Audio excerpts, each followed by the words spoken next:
This is Gigi Sabat, and you're listening to the Walk With Me podcast. My guest today is Dr. Troy. Welcome to the show, Dr. Troy. Well, thank you, Gigi, for being there. And I like to do a little finger dancing. So not only are we walking, but we're going to do a little finger dancing. I love it. Love the positive attitude. Now, can you tell us a little bit more about you and where are you from, Dr. Troy? Well, I was born and raised in a very small town in West Virginia, but I now currently live in Daniel Island in South Carolina near Charleston. I love So it. Yeah. So, one a little about me. So, my PhD is in global leadership and entrepreneurship, and my dissertation was in group dynamics with an emphasis on cohesion. But I do have to say is that typically what happens, but because we're on the podcast, I'll do this. But typically what happens is when someone asks me about like a work related question, the first thing I ask them is I said, I'll tell you that, but you have to tell me something about you that's not on your resume. So now I'm going to ask you, Gigi, what is something about you that's not on your resume? Well, the fact that I'm a domestic violence survivor, a sexual assault survivor, and advocate as well for both, as well as other topics. Well, thank you so much for being honest and sharing that piece of information. It's so important in life that we create connections before content and that we really get an opportunity to get to know people and to know more about them. And oftentimes in these in work environments that we're in or in these professional environments, we spend so much time on our role that we forget our identity. So I appreciate so much you sharing that very sensitive part of your identity. Thank you. Absolutely. Yes, sir. Now, Dr. Troy, can you tell us a little bit more about your book? Well, the book, Cohesion Culture, Proven Principles to Retain Your Top Talent, was written specifically to help organizations infuse cohesion into their culture. So the trademark Cohesion Culture program includes all kinds of information from assessments and surveys to education, coaching, all of that. But the book was specifically written so that individual leaders could infuse that cohesion into their culture and they could build these safe workspaces where people had a sense of belonging, value, and shared mutual commitment. Because when those strategic elements of cohesion are present within a culture, then we have an opportunity to build a type of space where people want to stay. And it's all about retaining your talent. Excellent. Now, what does leadership mean to you, Dr. Troy? Well, I have a very simple definition that I follow, and it says it's the ability to motivate, influence, and enable others to be successful. And those words were very specifically chosen because they have a very different purpose. When you are thinking of motivating someone, it's about the stimulus. It's how are you stimulating them toward what their dreams, goals, and aspirations are. And influence is about molding the thinking. How can you help them put thoughts into their head that help them achieve what they want to do? And it could be things that they read or hear or the people that they talk to, who are their sphere of influence in their life. And then lastly, enabling is about providing resources and removing obstacles. And that really sums up the concept of leadership. And it's from a transformative perspective, which says that the leader will focus on others first and then self. And that's why my definition includes on helping others be successful. I love it. The leader will focus on others first and then self. Write that down, ladies and gentlemen. Very powerful. Now, Dr. Troy, can you explain to us the award winning approach of developing a cohesion culture? Well, that approach has to do with how organizations can become a best place to work. And it is wrapped around the concepts of what I call capes. So when I'm doing an engagement with an organization, we sort of think about capes. We all want to be superheroes at some point in time, but I tell you that capes are optional, except in this case. And so it's all about exploring our discovery, the cultural discovery that we have.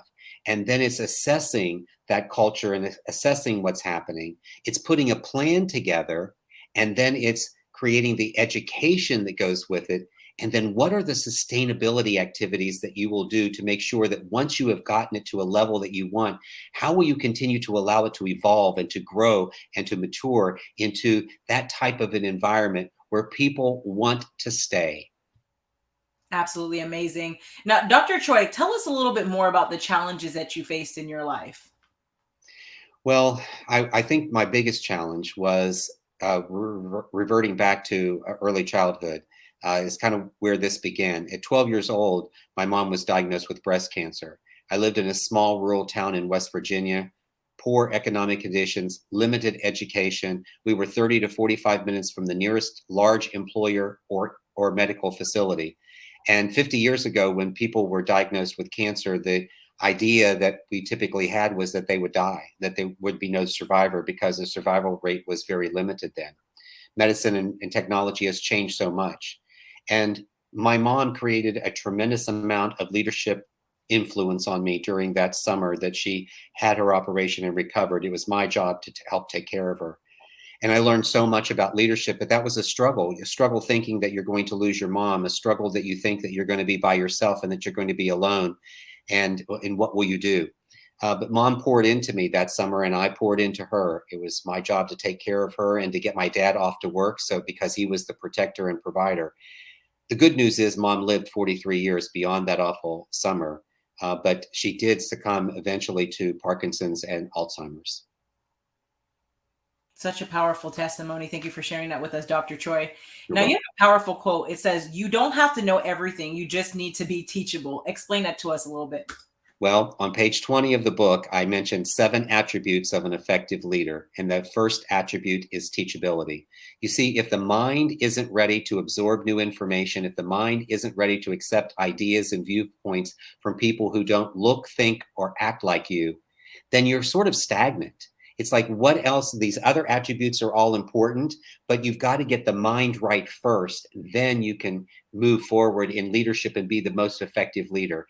And I was inspired by the Beatitudes, taking it from Sermon on the Mount, and said, these are really great attributes that can be important for successful leaders. And it really starts out with your mind being set to being teachable, and then it leads to being compassionate and extending grace, to seek the truth, to be humble, to be authentic, to be intentional about what you do, and then to be a peacemaker.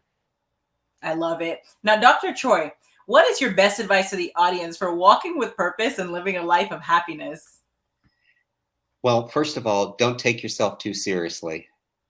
I think that's one thing that will be helpful. I think, making things work, we could always create a tremendous amount of negativity around circumstances.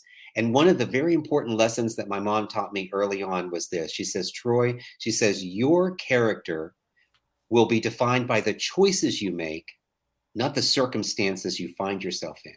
She said, we were poor by circumstance, not by choice. I had cancer by circumstance, not by choice. But you, when you choose who you're going to be in those circumstances, you have now made a choice. And you've not let the circumstance dictate your life, but you've allowed the choice to make your life. And what you speak creates the life around you. You speak negativity, you're going to have negativity. It's why it's so important to eliminate that limiting language, that negative thought process. And that's why getting the mind right and being teachable is so important, because when you're teachable, you have this more positive outlook to life, and being able to really think about things and know that. And it also takes the pressure off, right? As leaders, we have so much pressure. We have to do everything. We have to know everything. And it's so much better to be a Mr. Learn-It-All than to be a Mr. Know-It-All. That's very true. Now, what is your best advice to folks who may have a loved one who's going through or battling cancer as well? I think the important thing is to remember that it's their emotional connection that you need to pay attention to, not yours. That you can sometimes become so wrapped up in your own emotion that you've forgotten about the patient. When my mom had her series of illnesses through the Alzheimer's and the Parkinson's, and as we get to Alzheimer's and we know how devastating that is, I had to let mom be, and I had to let her be whatever it was. I didn't go into the situation trying to make her remember who I was, trying to put stress, trying to put pressure on her, all the things that were important to me. It was all about her care. And so I would say to individuals going through that situation, be for them. and find out what they need. And don't try to act like you already know everything. Just be in that space. Another one of the lessons that my mom told me and taught me, she said, sometimes she says, can you hold the umbrella? And I go, what do you mean? Can you hold the umbrella? She says, sometimes people just need you to hold the umbrella when they're in the rain. They don't need you to give them the silver lining. They don't need you to give them advice about not being in the rain. They just need you to be with them. So can you hold the umbrella? So that would be my advice I would give to other individuals facing this, the friends of those individuals facing it, is be that person who holds the umbrella. I love it. Be the person who holds the umbrella. Write that down, ladies and gentlemen. Now, Dr. Choi, do you have any last words for the audience? Listen, I'm a soundbite waiting to happen. I have lots of words for people, but I would just say that really embody the spirit of having a positive outlook, because the words that you speak will create life. Choose your words wisely. Amen. Choose your words wisely. Thank you, Dr. Choi. Now, You're where welcome. can the audience find you?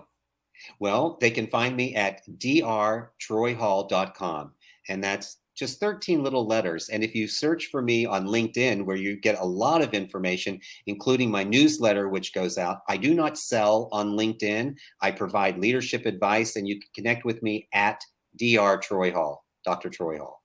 I love it. Ladies and gentlemen, make sure to check out Dr. Choi on drtroyhall.com. And Dr. Choi, thank you again for being a guest on the Walk With Me podcast. I appreciate you. I thank you. I appreciate you too. And it was just a wonderful experience. You're so energizing, and it's so easy for me to have energy because it just bounces right off of you. And that smile, if individuals are watching and see that smile, it just lights up the screen. Thank you again so much. Thank you, Dr. Choi. Real quick before we wrap up here, what folks are not aware of prior to hopping on here is we were just talking about joy and the energy as well, and attitude. Ladies and gentlemen, if you're listening to this message today, show up and be grateful. And remember, gratitude truly matters.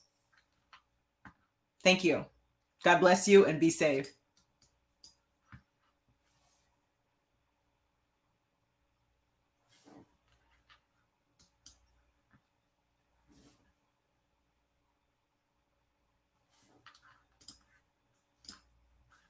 All right. So we're good, right? I was waiting for you to say we're done recording. It's still live.